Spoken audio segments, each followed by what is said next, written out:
नमस्कार। धार्मिक रत्न चैनल में आपका स्वागत है। जैसा कि आप जानते हैं, इस चैनल के माध्यम द्वारा हम श्री राम कथा धारावाहिक रूप में प्रस्तुत कर रहे हैं। अभी तक 48 प्रकरण हो चुके हैं और आज 49वां प्रकरण है और उत्तरकांड की कथा चल रही है। पिछले प्रकरण में आपने जाना था कि भगवान श्री राम 14 वर्षों का वनवास काटकर अयोध्या वापिस आए थे, तो सारी अयोध्या बहुत ही प्रसन्न हुई और वशिष्ठ जी ने श्री रामचंद्र जी का राज तिलक किया और इस प्रकार राम राज्य की स्थापना हो गई। तुलसीदास जी लिखते हैं कि राम राज्य में दैहिक देविक भौतिक तापा, राम राज नहीं काहुई व्यापा, सब नर करहि परस्पर प्रीति, चलहि स्वधर्म निरत श्रुति नीति, राम भगति रत नर अरु नारी, सकल परम गति के अधिकारी, अल्प मृत्यु नहीं कवनेहु पीड़ा, सब सुंदर सब बिरुज शरीरा, नहीं दरिद्र को दुखी न दीना, नहीं को अबुध न लक्षण हीना, सब गुणज्ञ पंडित सब ज्ञानी, सब कृतज्ञ नहीं कपट सयानी। अर्थात राम राज्य में किसी भी व्यक्ति को दैहिक दैविक और भौतिक किसी भी प्रकार का कोई कष्ट नहीं था। सब नगर नारी आपस में परस्पर प्रेम रखते थे और सब धर्म के बताए हुए मार्ग पर चलते थे। किसी की अल्प मृत्यु नहीं होती थी, किसी को कोई कष्ट नहीं था, सब सुंदर और निरोगी शरीर वाले थे। कोई दुखी नहीं था, कोई दीन नहीं था, कोई गरीब नहीं था, कोई अज्ञानी नहीं था, कोई लक्षणहीन नहीं था। सब गुणज्ञ विद्वान थे और किसी में भी कपट की भावना नहीं थी। यह सब राम राज्य के लक्षण हैं। इसके अलावा सारी प्रकृति भी अनुकूल हो गई थी। वृक्षों पर फल फूल लदे हुए थे। पक्षी एवं पशु अपना परस्पर बैर छोड़कर सब इकट्ठे रहते थे। शीतल और सुगंधित वायु बहती थी। पर्वतों पर मणियां सुलभ हो गई थी और गाय जितना चाहो उतना ही दूध देती थी। चांदनी रातें हैं। त्रेता युग में मानो सतयुग आ गया है। भगवान राम ने कई अश्वमेघ यज्ञ किए, सारी प्रजा को हमेशा प्रसन्न रखा और उन्हें समय समय पर ज्ञान भी देते रहते थे।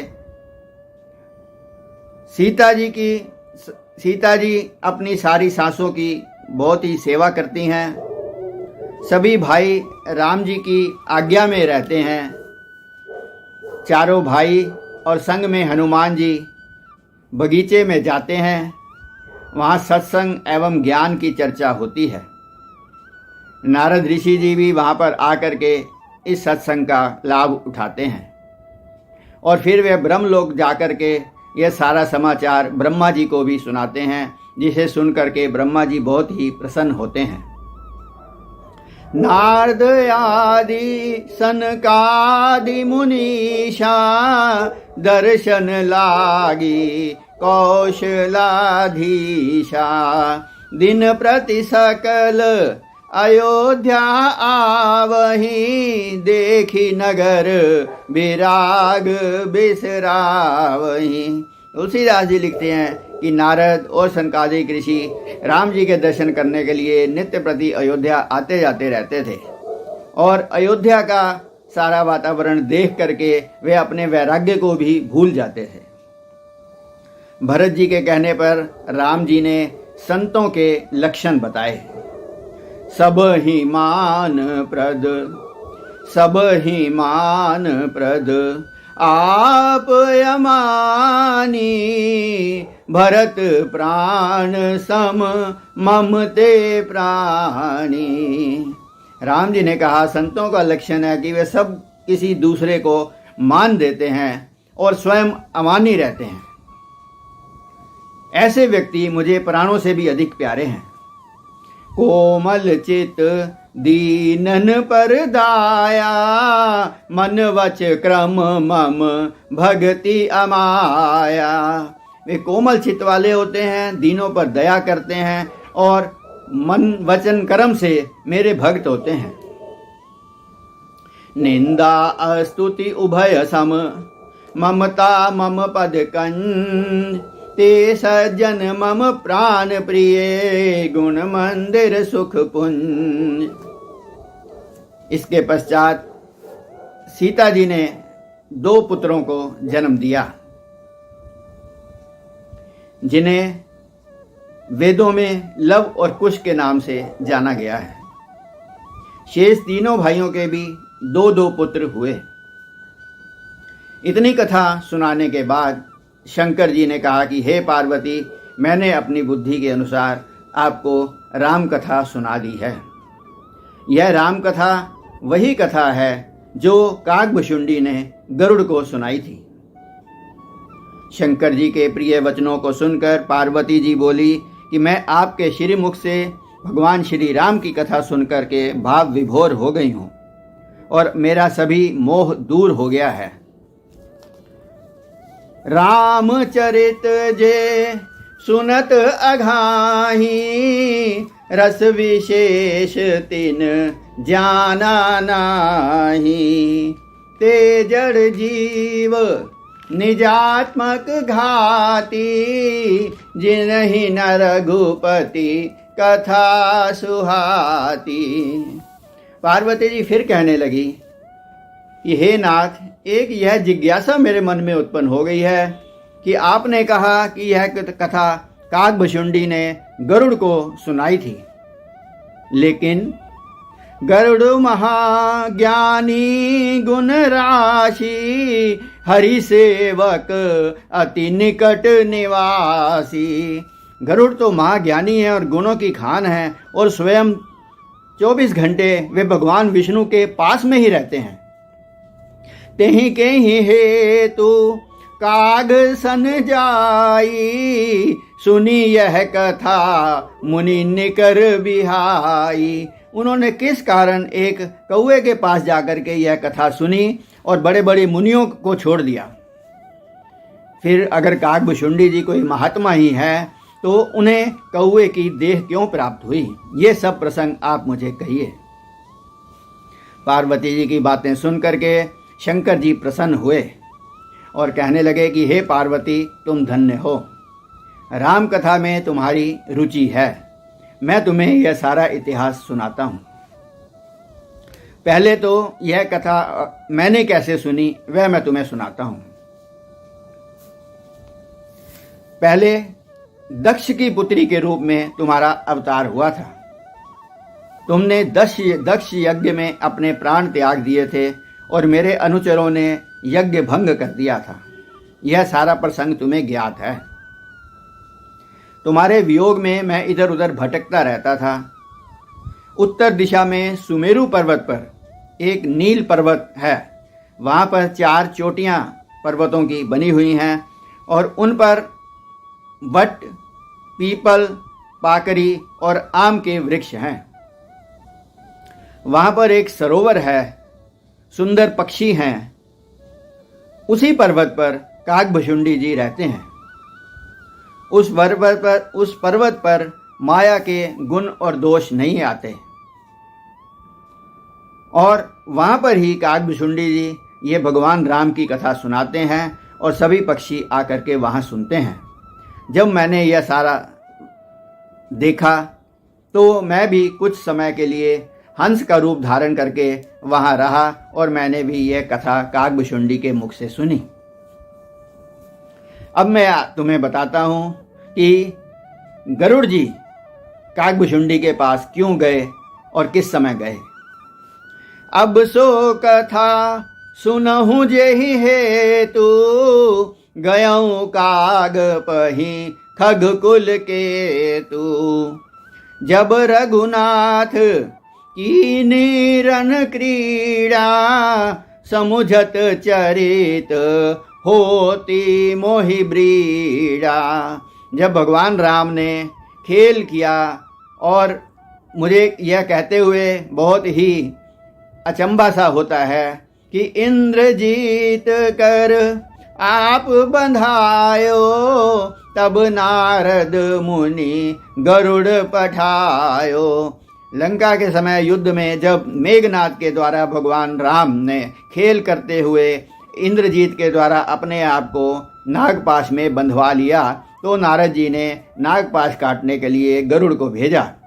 गरुड़ जी आए और उन्होंने बंधन काटी, गयऊँ उर्गादा, उपजा हृदय प्रचंड विषादा। गरुड़ जी ने आकर के बंधन तो काट दिए, पर उनके हृदय में एक बड़ी उत्सुकता सी उत्पन्न हो गई कि मैंने तो सुना था कि भगवान का अवतार हुआ है, पर ये तो खुद ही बंधन में आ गए हैं। जिस बंधनों को काटने के लिए मुझे नीचे आना पड़ा है, इसका मतलब मुझे कोई अवतार का प्रभाव दिखाई नहीं दे रहा है। उनके मन में यह संदेह हो गया। इस संदेह को दूर करने के लिए गरुड़ जी नारद जी के पास गए। नारद जी ने कहा कि आप ब्रह्मा जी के पास जाओ। वे ब्रह्मा जी के पास गए तो ब्रह्मा जी ने कहा कि आप शिव जी के पास जाओ। शिव जी कहते हैं कि हे पार्वती, ब्रह्मा जी के भेजने पर गरुड़ मेरे पास आया और उस समय मैं परमातुर विहंगपति आयहूँ तब मोह पास, जात रहूँ कुबेर ग्रह रहूँ उमा कैलाश। हे पार्वती, उस समय बहुत ही आतुर होकर के गरुड़ मेरे पास आया और उस समय मैं कुबेर के घर जा रहा था और मुझे रास्ते में गरुड़ मिला। गरुड़ ने मुझे प्रणाम करके अपना संदेह सुनाया, तो मैंने कहा कि हे गरुड़, तुम मुझे रास्ते में मिले हो। तुम्हारा संदेह तभी दूर हो सकता है जब तुम आराम से बैठकर सत्संग किया जाए। अतः मैं तुम्हें कागभुशुंडी के पास भेज रहा हूँ। वो निरंतर राम कथा कहते रहते हैं। वहाँ पहुँचकर तुम्हारे सभी संशय, मोह और भ्रम दूर हो जाएंगे। यह सुनकर गरुड़ मुझे प्रणाम करके चला गया। इसके आगे की कथा कि गरुड़ जी किस प्रकार से कागभुशुंडी के पास पहुँचते हैं, वह हम आपको अगले प्रकरण में सुनाएंगे। आज का प्रकरण समाप्त करने से पूर्व आइए 2 मिनट के लिए भगवत भजन कर लेते हैं। राम जी की निकली सवारी, राम जी की महिमा है न्यारी। राम जी की निकली सवारी, राम जी की महिमा है न्यारी। एक तरफ लक्ष्मण, एक तरफ सीता, एक तरफ लक्ष्मण, एक तरफ सीता, बीच में जगत के पालनहारी। राम जी की निकली सवारी, राम जी की लीला है न्यारी। राम जी की निकली सवारी, राम जी की लीला है न्यारी। सर पे मुकुट सजे मुख पे उजाला, सर पे मुकुट सजे मुख पे उजाला। हाथ धनुष गले में पुष्पमाला, हाथ धनुष गले में पुष्पमाला। हम दास इनके ये सबके स्वामी, हम दास इनके ये सबके स्वामी। अनजान हम ये अंतर्यामी, अनजान हम ये अंतर्यामी। शीश झुकाओ, शीश झुकाओ, राम गुण गाओ। बोलो जय विष्णु के अवतारी, राम जी की निकली सवारी।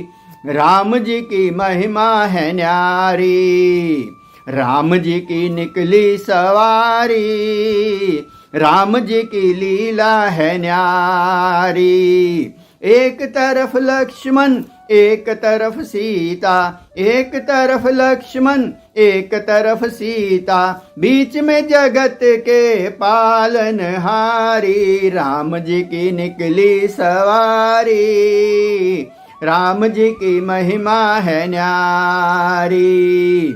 राम जी की निकली सवारी, राम जी की महिमा है न्यारी। नमस्कार, धन्यवाद, जय श्री राम।